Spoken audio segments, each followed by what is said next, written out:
Hi, everybody. Episode Hi. 202. 202. So we've been very, very practical for a while, and we're not going to be today. Back into the rabbit hole. Right. I have a concept I want to talk about, which I find very interesting. So that means just put on the seatbelt. But just so you know, before we started the podcast, he was like, "You're gonna be lost very fast. Just be there to ask questions." I was like, "I need to just sit still and be pretty. That's what I like to do." Right. Yes and no. I think actually I can make that idea very simple. Just the ramifications go very, very, very far. So it's more, I'm not going to say mind-blowing, but it's one of those interesting ideas. So there's something called, I'm going to talk about different archers, right? But there's something called the imprinted brain theory, where they were trying to talk about autism. So really, if this podcast is about autism, really. I'm on the spectrum. Janina is on the spectrum. So we have the spectrum life, right? Women and men, from an autism perspective, are very, very different. That's very true. And people don't understand what autism means. People think ASD, which is autism syndrome disorder. You know, the guy going like this or things like that. But there's really not an explanation of what this represents. And of course, the second we start the podcast, the dog starts barking. Like literally, they didn't bark for an hour and a half now. The second we start, they start barking. So sorry if you hear them in the back. I want to establish a baseline idea for autism because it is still non-understood. It is seen as a disease that happens to kids. And then adults, obviously, but usually something went wrong in the wiring and the kid is autistic. And I think, first of all, that is a wrong idea. A lot of people are on the spectrum, right? And what people see as autistic means ASD, autistic syndrome, autism syndrome disorder, which means they are not capable of fully functioning in everyday life. That's what people think as autistic, but that's not true. It leads to that, yes, like everything taking too far leads to a problem. It's functional versus non-functional. So people that are on the spectrum and that develop great qualities from it are called high-functioning autistic people. So that'd be me, for example, right? That used to be called Asperger's syndrome, which is not at all what I do, but I would be called a high-functioning autistic person, right? But what does that all mean? So here is my idea coming from a high-functioning autistic person. Just to say, I think I'm mid-functioning.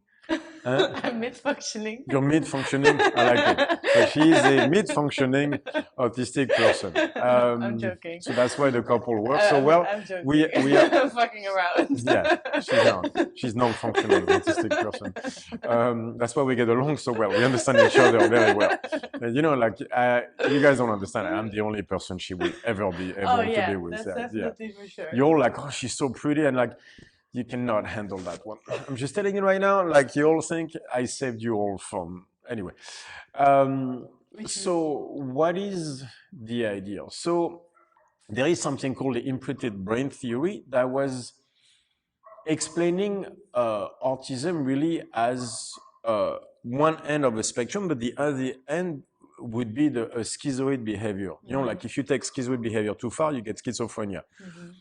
If you take spectrum too far, you get autism spectrum disorder. All right, so what did they mean by that? They were showing that there seemed to be a biological function to autism. That is, so it's not a disease, it's a learning mechanism in a way that the brain of autistic people work differently. That certainly seems to be true in my case, right? It's a capacity to establish certain patterns a specific way. In the case of the imprinted brain theory, they were showing that autistic babies are bigger because there's a function to it. It's like as society evolves, you are in need of less babies because more of them will survive. So you need to start to have a baby that is better at patterns. But so there was an entire thing based on that. And then on the other side, for example, the schizoid behavior. So smaller babies, but also more of them. A woman, for example, more toward the schizoid would be able to change mates as needed because 1,000 years ago, it means most likely your mate is going to die in some war or defending you from fucking tigers or something, right? So you have to be able to look at a mate based on his social status more than the person itself. Yeah. As you move into societies, there's more chance of you spending more time with that person, and you start to look more at as the person and the social status. So, for example, autism made for life versus things like that, right? You see, I made podcasts on the subject, right? So now let's introduce the idea of autism as a learning idea, right? So the whole human system is a learning behavior model, right? What is the whole system? We survive, right? Exactly. That's why we're so good. So all system is a learning behavior model. That's why we start as a unicellular creature and then we end up as human beings because we learn better as we move on. That's the point of evolution, is to teach us to learn better. What is the system of learning? It's prediction versus observation, right? I made so many podcasts on that. You get the idea. Interesting, right? Right. Prediction versus observation is the base of the learning behavior. Right, so if we take it like this, that means that you have two types of people. The people that are better at prediction, people that are better at observation. Right, so let's take that to the extremes, because that's how you study a system. You take anything to the extremes. What would someone that is better at observation, what would that mean, biologically speaking? Right. So would an observation be more schizophrenic and a prediction more as autism? No, it's the opposite. Because what does observation mean? Observation means the capacity to gather data. Right, okay. So prediction means, I think, this is the universe I think I live in. Observation is, this is a universe I actually live in. Right. So that means that your nervous system is on the observation side more. Right. Your prediction system is where the hierarchies of the brain lead toward. So now everything is mixed. It's never that simple, but you get the idea. The observation system, it like a little bit, you get the observation system, right, as gathering data. So someone that would be more on the observation side would be better at gathering data. So to say that if you're on the prediction side, it's more of a schizophrenic behavior. I'm going to get there. Oh, okay. Just let me get there first. Sorry. Let me establish the baseline first. Okay. Right. So let's see. You can't be both, right? I mean, you can be both, but let's say energy is finite. Thanos was right. Imagine a system where you lead more toward observation, more toward prediction. Imagine a person that leads, not completely, but they leads so far on the observation system, but little on the prediction system. So what would he look like? That would be a person that has a tremendously sensitive nervous system. The capacity to gather data would be enormous, right? So that means that they're sitting on the ground. They would have a better feeling of the ground touching their skin. They would have a better feeling of the wind hitting them. They would have a better sensation system in place that would allow them to feel things better, to gather more data from that. On the other side, what you would see is that the prediction system would be weakened by such a tremendous observational data system in place. So a superior human being would have a prediction observation at the same level, but imagine someone that has a prediction level that is not catching up to the observation level, right?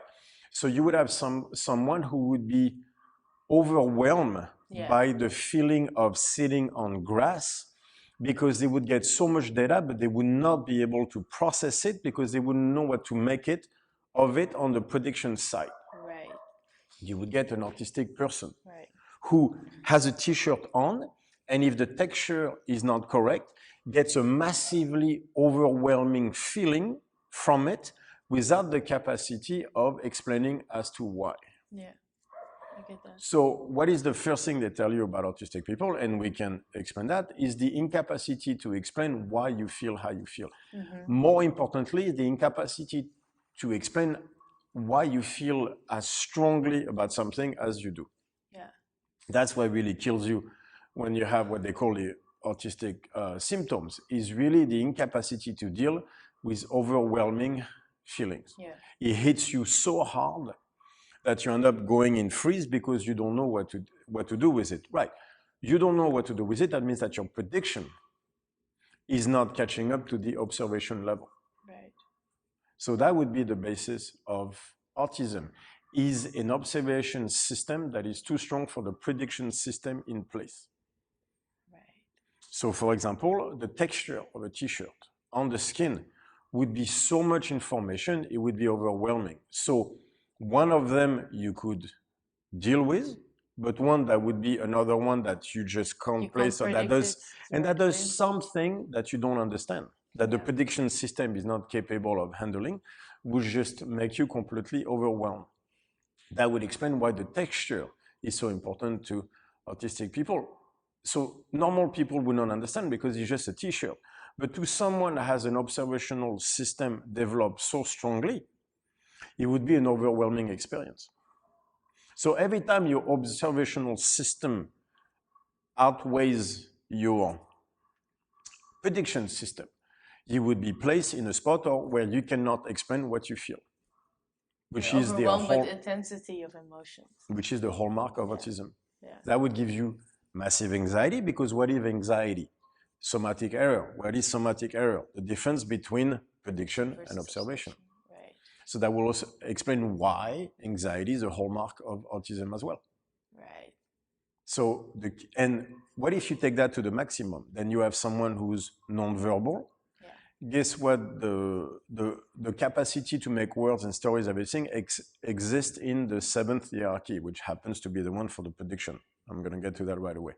But if you take to a fully ASD person, you see someone that has a very, very low prediction system in place. That's the 7th hierarchy, but that is overwhelmed by all signals.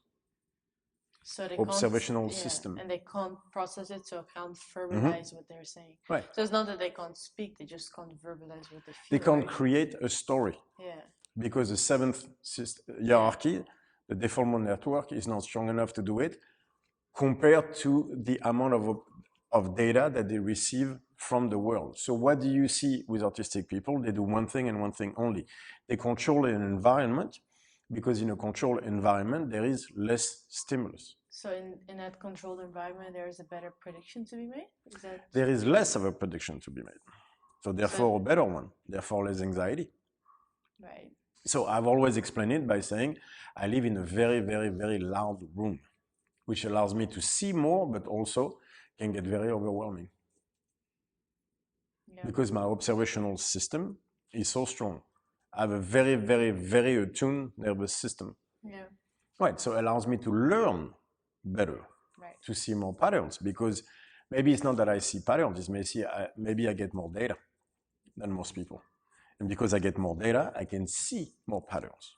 If people that know me would tell you, I think differently than most people, but it's not that. Maybe my biggest strength is I can gather things you can and get a pattern out of it. I can make connections that most people cannot. But maybe most people cannot. It's not that I can make the connections. It's just I get more connections being thrown my way. So maybe people could make the exact same connections that I make. They just don't have the data to do it. I just get way more of it. Yeah. I get much, much, much, much more data sent my way. So that allows me to see way more patterns out of it, because I read all the time and everything, because I can just absorb data continuously. Yeah, he can read all day. Yeah, but that's the thing, is I also look at people all day. I just process data continuously. I'm always looking, I'm always paying attention, I'm always reading, I'm always learning. I look at from patterns, from all things. I don't do it consciously. I just look always for patterns, always, always, always. But maybe that's shut it up, right? But I don't know what shut what off. Yeah, exactly. No, but that's a bit my point. Like for you, it's just no, but that's what when people ask me that question, I don't even know what they're referring to. It's like, what is it to shut off? Yeah, I do when I sleep. Yeah, exactly. When I'm awake, that's who I am. So there is no what to shut off. There's no switch. Yeah. There's not a switch. This is what I do. So maybe that's what autism is. It's the observational system, part of the system that is overcharged. So for me, for example, it is who I am. I constantly receive massive amounts of information, which allows me to draw better patterns. But my prediction system is not as strong as the observational one. So it creates an issue. I cannot explain the stuff that I receive. So this is why it took me so long to master my mind a little bit more, is because I had to build up the prediction side of it. Yeah. So now, let's talk about the prediction side of it. And then we're going to go into what happens when you push the prediction too far. The prediction system part of it, very interestingly, is very much rooted for a human being, not for a bacteria, but for a human being, obviously, is the seventh hierarchy. The seventh hierarchy is called default mode network. This is where you create stories. That's where story comprehension is. This is where socialization lives, right? The capacity to read, for example, to understand other human beings, which is a hallmark of autism, is like, I don't get it, right? Like, I know people like that, right?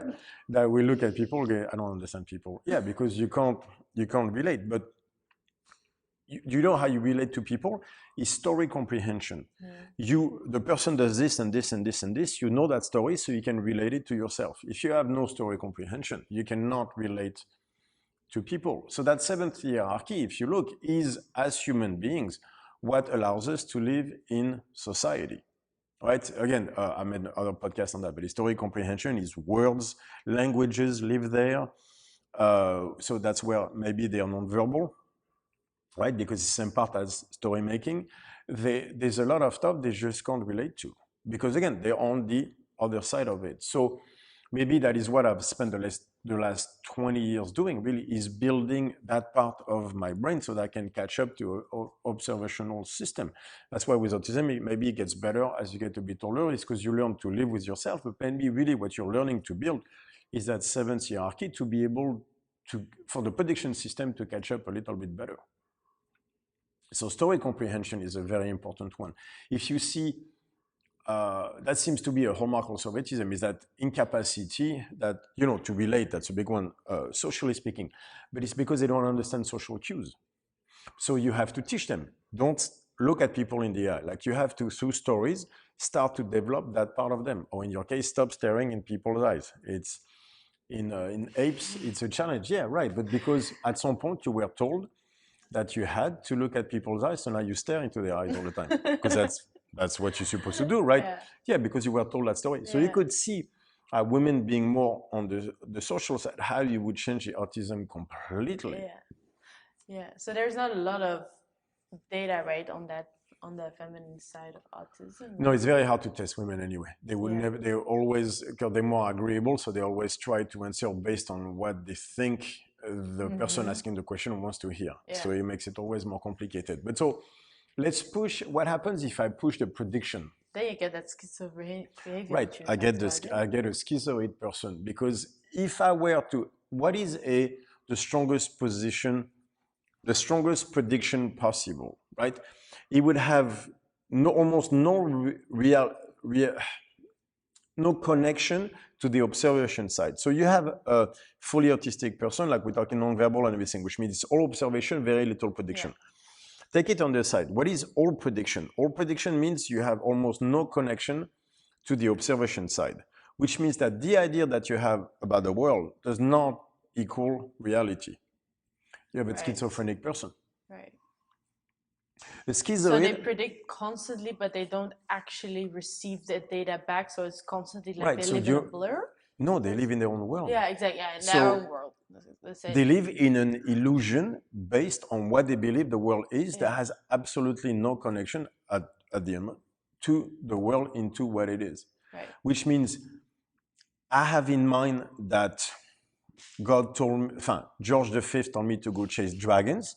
So therefore, you love that example. I love that example. Yeah, because it makes everybody laugh, but that's actually how this works. Yeah. It's like I heard a voice that identified at George V telling me I need to go hunt dragons. If you have no relation to the observation part of the system that allows me to check that, then it becomes my reality. Right. If the observational system is very weak, then there's nothing to tell me that I'm wrong. Oh, fuck it. Well, that's what the voice said, and that's where I'm going. Look at what dreams are. So in dreams, you have a schizophrenic experience. You breathe underwater, you fly, you talk to aliens, like whatever dreams you like, right? Right. The reason your mind can go there is because there is no check to reality, because your observational system is shut off, because you're sleeping. Yeah. Right. So how come a schizophrenic experience is so close to a dream state? I made a podcast on that too. Oh. Because your observational system is shut down. Yeah. So now you can live in a world that is prediction based. This is what dreams are for, to allow your brain to process what you could not process during the day. Why couldn't you process it during the day? Because reality was a check, because your observational system was there to stop you. You go at night, you shut that off, you get very little observation system, so you have a complete schizophrenic experience. Right. Right. So I find that very interesting, because my dreams are based on what I feel. If I need to pee, the zombies are coming. Yeah, that's true, right? Right? Yeah. Every time I need to pee, zombies are coming. This is how I know I need to pee. Like there's a voice, like literally, whenever the zombies start, there's a part of my brain that goes, oh, dude, you need to pee. And I'm like, oh, shit, do I need to get up? And so it's going to take me which feels to me like 5 minutes, which is probably 3 seconds. But to me, it feels like 5 minutes where I'm bringing myself up, I'm getting off of the sleep, back to, and then I stand up, I go pee, and I come back. But I know the moment in any dream the zombies are coming, I'm like, oh shit, I need to pee. Yeah. Right. So it's so funny, right? It's so funny, right? But let's push that a little bit further. Remember when I was yeah, sorry. Yeah, go ahead. Yeah. Imagine if you don't have that observation at all, that means that the zombies are coming during the day as well. No, they wouldn't be zombies, because you don't need to pee. You don't know. You don't even know. What you would have is whatever is going through your head would be unchecked. Yeah. And so it's just whatever comes. Yeah. Right. And that's why, like, schizophrenic people have full delusions, because eventually, if there's nothing in the world to tell you you're wrong, you will see something. Yeah, exactly. Because then your brain is unchecked and it goes like, I see a dragon. Tell me I'm wrong. Yeah, then I'm right. And then you start to see dragon because you saw it in a movie or whatever. And because we saw that with when sleep is disturbed, when circadian rhythms are disturbed, the symptoms of schizophrenia shoot through the roof. Illusions and stuff like that just go way, way, way higher. If you don't sleep for a few days, you get like crazy. What do you get? Yeah, right. Exactly. You start to see stuff. Yeah, exactly. Mm-hmm. You don't have to wait a few days, but you start to see stuff. If you're tired enough, you start to see shit. Why? Because the observational system is shutting down, and the prediction is Sorry, the French bulldog is snoring. Oh, that's a prediction I can make. If you start to lay on the ground. That's not what a prediction is, by the way. Anyway, so you could see, like, yeah, if you don't sleep enough, the prediction system, because that part of the brain needs to start to process things. And then you start to see things. Yeah. Right. So there's a very interesting part about the fact that there is a need for that part of the brain. Can you put it down so I can concentrate, because this is important? There is a very important part when it comes to dream as to recovering the prediction system. So it seems that dream help you make better prediction in that sense. They help you predict, help you clean up the prediction system so you can get better at it. Just like, so deep sleep would be cleaning up the observational system, because your body is resting so you can get better data. Yeah. Whereas REM sleep allows you to clean the prediction system. And that's what the active dreams are. It's wiping off what happened so that the next prediction is better. Right. That would make sense. So you could see through the dreams how autism versus schizoid would be different. The schizoid needs to clean up more so they have more active dream, whereas the autistic people will need better deep sleep if you were to treat like that. Whoa. Right. So do you think you can measure then where someone is leaning more towards based on how based on the dreams? If I'm right, I would think so. That's super interesting. Yeah. All right. So let me go a step further. Lately, I've been talking about like affective immunology, that the immune system is the same as the emotional system. All right. So if we take that, that means that if emotions and immune system is the same thing. For example, that would mean that specific actions toward the body would create certain emotions, right? So that means that, for example, in a sense, to go back on autistic people, that would mean that the state of your stomach would determine, for example, the observation that you get. What do I mean by that? A problem that autistic people have is they cannot always explain the emotions that they have at that moment. I feel a certain way, but I can't explain it because our prediction system cannot catch up. Right. If you look at affective immunology, that means that the emotions that you get would be a direct correlation as to the state of your immune system. So imagine if one of the issue, and the main issue the autistic people face, is that they can feel what their immune system is doing, but cannot explain it. What if that's what autism is a greater understanding of yourself, but you cannot explain it, you can just feel it, right? Because nature has not given us the prediction system to actually make sense of it. All you have is a greater capacity to feel not just the outside anymore, but the inside. So almost feel your body, right? So your body, as in like in a way that, let me say it like this, I always felt like my body was smarter than my mind in that sense. Well, Nietzsche said that anyway. But what if suddenly you're capable of feeling reactions that normally are completely on the unconscious level? Right. Well, that would go really deep then. Right, because you will not be able to explain to them. So that would just make you overwhelmed constantly. Right. If, again, immune system is the same thing as emotion, then, but if you were more attuned to the observational system, that means you would be more attuned to changes in your immune system, which in turn would get you greater emotion out of simple immune system changes, which would be very overwhelming in the case of ASD. So imagine if one were to have an inflammation based on nutrition, it would provoke a massive amount of anxiety, because that's the equivalent, without ever understanding where it's coming from. Right. And what comes to mind is that, for example, how important it is for autistic people to control the sugar intake and stuff like that. Right. Would that also explain why? But take it, whenever I need to pee, the zombies are coming. Right. Yeah. What if it's the same thing during the day? What if when I need to pee, but it's not conscious, but it's already there, it puts me at unease? What if my stomach, what if I ate something wrong, I can't poop or whatever? That is damaging to the body. What if my body is already feeling this, that there's a blockage happening somewhere where there's a problem with the functioning of my bowels? Right. I don't even know because I don't need to poop. I don't feel the need to poop yet, but it's already being developed as a problem. That would put me into an unease feeling without being able to understand why, because I don't even know that I need to poop or I cannot or whatever. I don't even know there are a problem, but my observational system already does. And it's communicating that through the immune system that in turn turns into emotion that is already coming to the forefront, even if I'm not capable of explaining it, because I don't even know yet that this is a problem.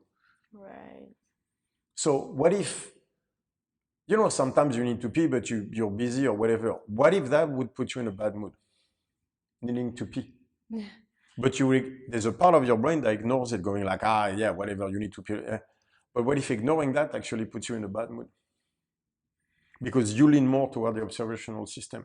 What if you're hungry and go, observation? What if every time you deal with your body incorrectly, it puts you into the wrong mood, but you cannot explain it? But the reason you cannot explain it is because your system is telling you to thrive toward a certain things, and you're not doing it because you're not understanding how much you lean on that side.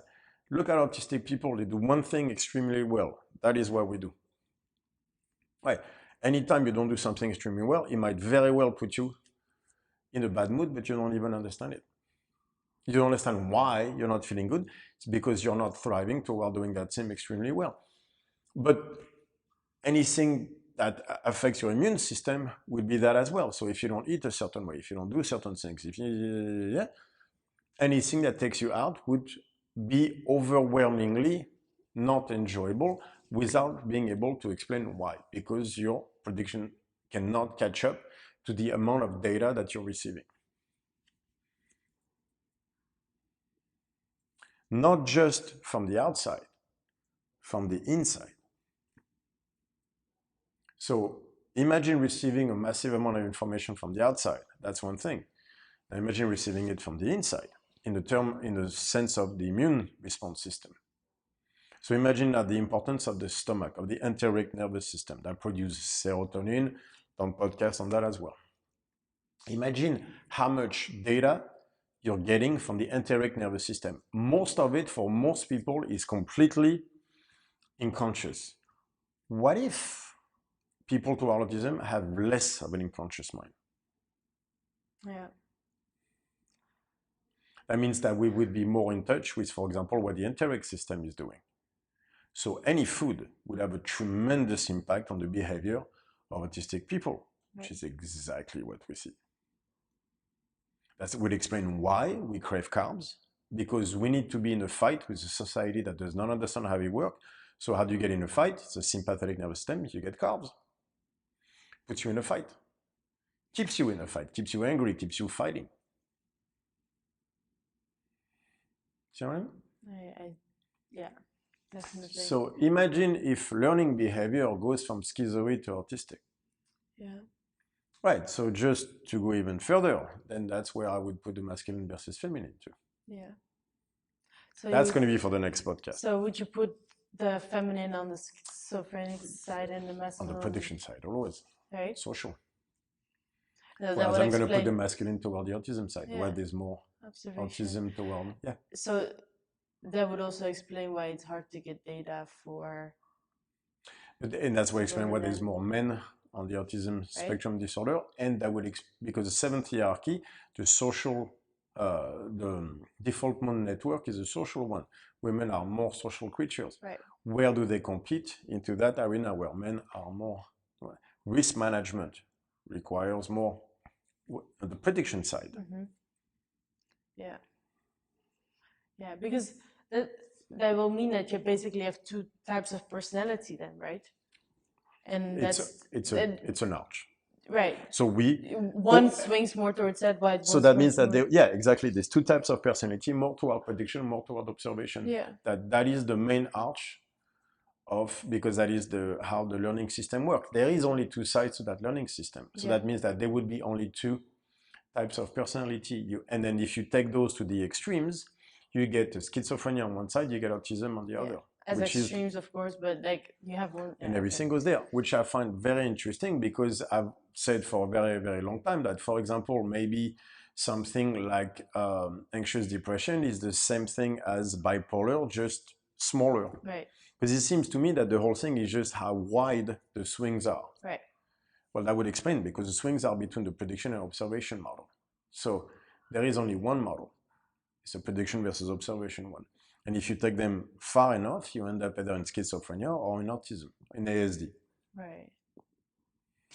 That's very interesting. Right?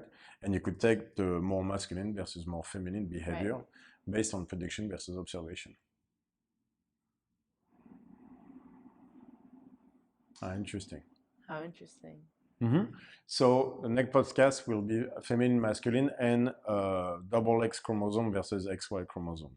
So we don't get shadow banned by YouTube. Yeah. So in the next and how it applies to training. We're going to go back to practical, but I wanted this to be out there because I've been thinking about it for a while, and I think if I have some higher level psychiatrists or people that deal with autism, they will understand the implication of what I'm saying when it comes to autistic people that they're dealing with. Right. This would be the way.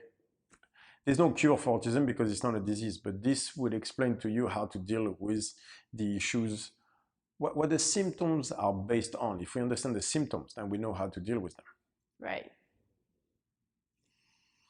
Yeah.